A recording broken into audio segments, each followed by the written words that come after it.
Welcome to YNC news. కేంద్ర ప్రభుత్వం ఏపీకి కేటాయించిన నిధులపై పిఠాపురం జనసేన శ్రేణులు హర్షం వ్యక్తం చేశారు. బుధవారం పిఠాపురం పట్టణ ఆర్ఎన్బి గెస్ట్ హౌస్లో Pithapuram Janasena party incharge Mareddy Srinivas media సమావేశం ఏర్పాటు చేశారు. ఈ సందర్భంగా ఆయన మాట్లాడుతూ ఏపీకి ప్రవేశపెట్టిన బడ్జెట్ మన రాష్ట్రానికి వెన్నెముకగా నిలిచింది అన్నారు.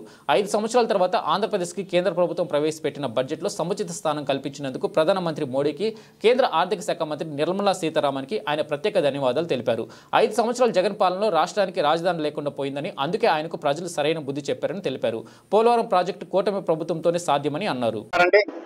విచ్చేసిన ప్రింట్, ఎలక్ట్రానిక్ మీడియా సోదరులు, విలేకరులందరూ కూడా నా హృదయపూర్వక నమస్కారాలు.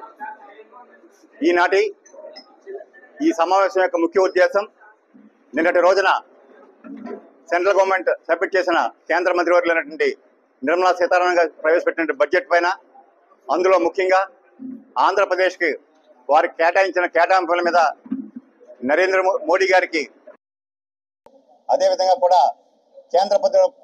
కేంద్రంలో కూడా ఎన్డీఏ ప్రభుత్వం ఏర్పడడానికి ఆంధ్రప్రదేశ్ ఈవేళ వెన్నుముఖంగా నిలిచింది. దానికి జవాబుగా, కృతజ్ఞతగా అనుకోవచ్చు, ఏమనుకోవచ్చు, ఈవేళ 10 సంవత్సరాల తర్వాత మొట్టమొదటిసారిగా కేంద్ర బడ్జెట్లో ఆంధ్రప్రదేశ్కి సముచితమైన స్థానం లభించిందని మేము అనుకుంటున్నాం. ఎందుకంటున్నామంటే, గత 10 సంవత్సరాల్లో ఎంత అమౌంట్ అయితే మనకు బడ్జెట్లో నేరుగా కేటాయించారో దానికి సరి సమానంగా మొట్టమొదటి బడ్జెట్లోనే అంత పెద్ద ఎత్తున ఈ కేటాయింపులు జరిగాయి. నిన్నటి రోజున శాసనసభలో స్వయంగా ముఖ్యమంత్రి అయినటువంటి నారా చంద్రబాబు నాయుడు చెప్పారు, మేము 7 అంశాల మీద వారిని అభ్యర్థించడం జరిగింది. ఒక్క దుగ్గిరాజు పోర్టు మినహాయించి మిగతా 6 అంశాలను కూడా పరిగణలోకి తీసుకుని కేటాయింపులు చేశారని వారు చెప్పడం జరిగింది. ఇందులో మొట్టమొదటిగా అమరావతి అభివృద్ధికి 15,000 కోట్లు కేంద్ర ప్రభుత్వం కేటాయించడం జరిగింది. చాలా ముదాహం, చాలా మా ఆనందాన్ని వ్యక్తం చేస్తూ, ఇంత పెద్ద ఎత్తులో మనకి కేటాయింపు ఇచ్చి, మెయిన్గా డబ్బు ఇవ్వడమే కాదు, ఆంధ్రప్రదేశ్కి రాజధాని అమరావతి అని ముక్త కంఠంతో చెప్పినటువంటి ఎన్డీఏ ప్రభుత్వానికి మా ధన్యవాదాలు తెలియజేస్తున్నాం. అదేవిధంగా ఇదే మాటని మా అధ్యక్షులు, ఉప ముఖ్యమంత్రి పవన్ కళ్యాణ్ గారు కూడా నిన్న శాసనసభ వేదిక కూడా చెప్పడం జరిగింది. ఆంధ్ర రాష్ట్రం ఏర్పడి ఇన్ని సంవత్సరాలు అయింది, ఇవాటికి కూడా ఒక రాజధాని లేని పరిస్థితుల్లో మనం ఉన్నాం.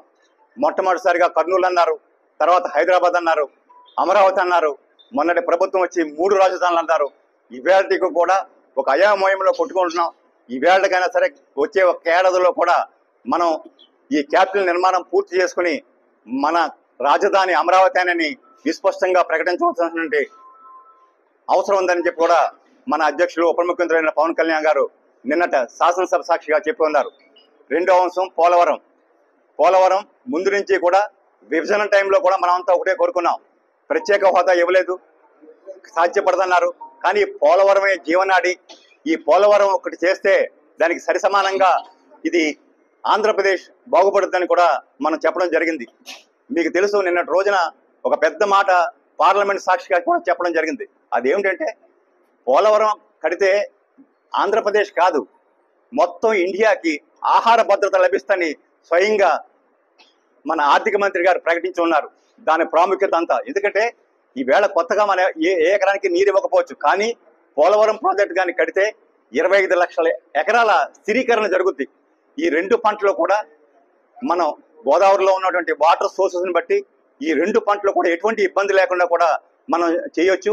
అదేవిధంగా ఇప్పుడున్నటువంటి పోలవరం పూర్తయితే ఈ పుష్కరకాలు కానీ ఇవన్నీ కూడా గ్రావిటీ ద్వారా కూడా కొంతవరకు కూడా ప్రయాణిస్తామని చెప్తున్నారు.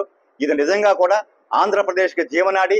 అటువంటి కార్యక్రమానికి నేరుగా కేటాయింపు చేయబడినట్టు కూడా వారు ఒకటే చెప్పారు, ఈ బాధ్యత మాది, పోలవరం కంప్లీట్ చేసే బాధ్యత మాదని పార్లమెంట్ సాక్షిగా ఈవేళ ఎన్డీఏ ప్రభుత్వం ప్రకటించింది.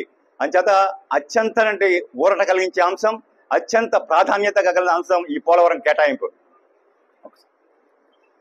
బ్యాక్వర్డ్ ఏరియాస్ లో ఇచ్చేటువంటి ప్యాకేజ్ సార్ ఇది. ఈవేళ గతంలో ప్రకాశం జిల్లా లేదు, ఆ జిల్లా కూడా కలిపి ఉన్న ఉమ్మడి 13 జిల్లాల్లో 8 జిల్లాలకి ఈ బ్యాక్వర్డ్ ఏరియా ప్యాకేజ్ కింద ప్రతి సంవత్సరం 50 కోట్లు కూడా కేటాయించడం జరిగింది.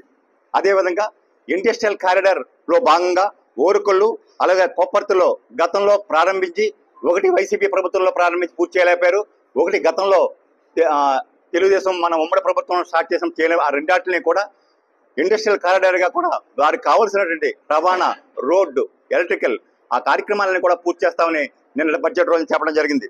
అదేవిధంగా ఎంప్లాయ్మెంట్ కోసం 2 లక్షల కోట్లు కేటాయించడం జరిగింది.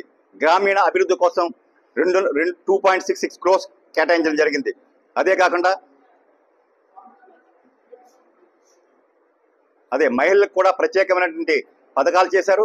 అదేవిధంగా కూడా ఇండస్ట్రియల్ కూడా సంబంధించిన ఇన్సెంటివ్స్ కూడా త్వరలో ప్రకటిస్తామని చెప్పారు. అదేవిధంగా ముఖ్యంగా మహిళల కోరికనే విధంగా బంగారం మీద ఈ కస్టమ్ డ్యూటీని తగ్గించడం జరిగింది. నిన్నటి రోజున నాకు తెలిసి 6,000 వరకు కూడా ఈ 10 గ్రాములకు 6,000 రూపాయలు తగ్గింది. అదేవిధంగా మొబైల్ ఫోన్స్ కూడా కస్టమ్ డ్యూటీ తగ్గించారు. అదేవిధంగా మొట్టమొదటిసారిగా ఇంకో విషయం కూడా చెప్పారు. ప్రైవేట్ సంస్థల్లో కూడా మొట్టమొదటి ఉద్యోగం కల్పిస్తే ఫస్ట్ సారి సెంట్రల్ గవర్నమెంట్ ఇస్తామని కూడా ప్రకటించారు. ఈ విధంగా ఇన్ని రకాలుగా రాష్ట్ర ప్రభుత్వానికి ఈవేళ ప్రభుత్వం ఏర్పడింది.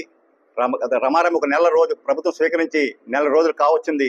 ఈవేళ నిజంగా ఒక డెవలప్మెంట్ యాక్టివిటీ చేద్దామన్నా కూడా ఎక్కడా కూడా పోనీ ఒక రోడ్డుని ఇవాళ ఇమీడియట్ గా కూడా టేకప్ చేయడానికి గత ప్రభుత్వం చేసిన నిర్వాహకం వల్ల అనేక బిల్లులు ఆగిపోయి ఉన్నాయి.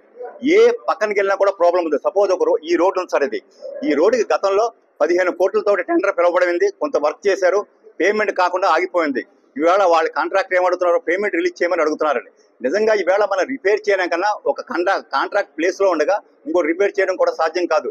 ఆ పేమెంట్లన్నీ కూడా రెగ్యులర్ చేసి ఆ వర్క్ ప్రారంభించే మేము ప్రయత్నంలో ఉన్నాం. త్వరలోనే జరుగుతాయి.